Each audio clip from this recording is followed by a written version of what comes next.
Hello everyone, welcome to our next lesson. Today we are going to finish up 9.5. We just have two more examples to do. For our first example, we're going to be finding the sine and cosine of our special right triangles, the 45-45-90 triangle and the 30-60-90 triangle. We're first going to start off by finding the sine and cosine of a 45-degree angle. So we are going to have a 45-45-90 right triangle. I'm going to make the leg lengths 1 and the hypotenuse has a length of root 2. And let's find the sine and cosine of these angles. Doesn't really matter which one we use because they're both going to have the same angle measurements. I'm just going to use A over here. So for sine, we want to take opposite over hypotenuse. Now this isn't in simplest form because we have a square root in the denominator, so we need to multiply by square root of 2 over square root of 2. And this gets rid of the square root in the denominator without changing the value of the fraction. 1 times root 2 is root 2. Root 2 times root 2 is 2.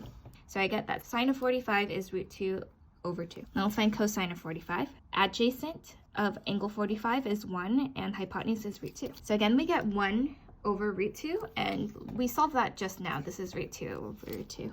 Let's just do this one more time for B. We're going to find the sine and cosine of a 30-degree angle. So now we have a 30-60-90 triangle. A side opposite 30 will have a length of 1. Side opposite of 60 will have a length of root 3, and the hypotenuse will have a length of 2.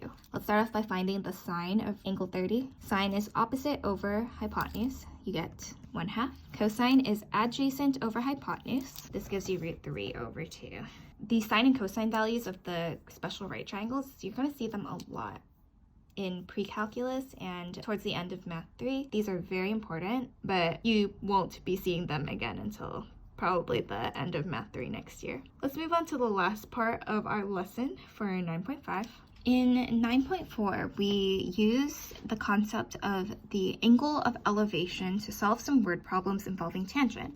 Today we're going to learn about a different angle called the angle of depression. This is the angle that a downward line of sight makes with a horizontal line. So rather than looking up like we did for the angle of elevations problems, this time the angle of elevation is the angle that's made when you are looking downward and with a horizontal line from the eye line. We are going to use the angle of depression to solve some word problems. For A, you are skiing on a mountain with an altitude of 1,200 feet. The angle of depression is 21 degrees. Find the distance x you ski down the mountain to the nearest foot. So let's first start off by drawing a diagram. All right, so here's my rough diagram. This is the angle of depression.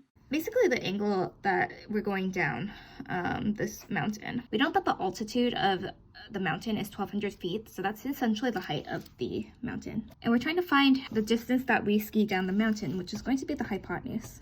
Now there's a slight problem with my diagram. The problem with my diagram is that the angle that we know is right here, and then the triangle that I drew is right here. So we're going to have to fix some things before we can continue. So I'm going to basically draw the other half of this diagram. The height's still going to be 1,200. And now we can use the right triangle that we just formed right now to find x. So in relationship to our angle of depression, the height's going to be opposite and the distance is going to be the hypotenuse. So since we have opposite and hypotenuse, we're going to use sine. And this gives me sine of 21 is equal to 1,200 over x. We're going to cross multiply, and then we need to divide by sine of 21 on both sides, and we will put this into our calculator, and this gives me 3,349 feet after we round. And that's it. Let's do one more problem together. Let's do B. A camera attached to a kite is filming the damage caused by brush fire in a closed-off area. The camera is directly above the center of the closed-off area. For the first part of this problem, a person standing 100 feet away from the center of the closed-off area. The angle of depression from the camera to the person flying the kite is 25 degrees.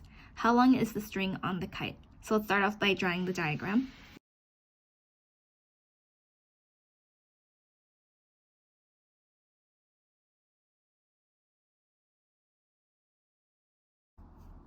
Here's my rough sketch. A person is standing 100 feet away from the closed-off area. The camera on the kite is directly above the closed-off area, and then the angle of depression from the camera to the person is 25 degrees. Again, we're going to have to do the same thing that we had to do on the other problem to complete our diagram. We want to draw a vertical line downward so that we form that right triangle that we need with the angle of depression. And we are looking for the length of the string of the kite. Since this person is the one that's flying the kite, the length of the string is going to be the hypotenuse. Because this is a rectangle that we formed, this length right here is going to be 100 feet as well. And now let's decide which trigonometric ratio we are going to use. In relationship to angle 25, 100 is adjacent and the string of the kite is the hypotenuse, so we want to use cosine. This is going to give us cosine of 25 is equal to 100 over x. When we cross multiply, we get x times cosine of 25 is equal to 100. And we need to divide by cosine of 25 on both sides of the equation.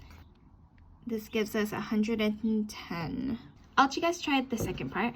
And that's it for our lesson for today. Please let me know if you have any questions. I hope you have a wonderful day and take care.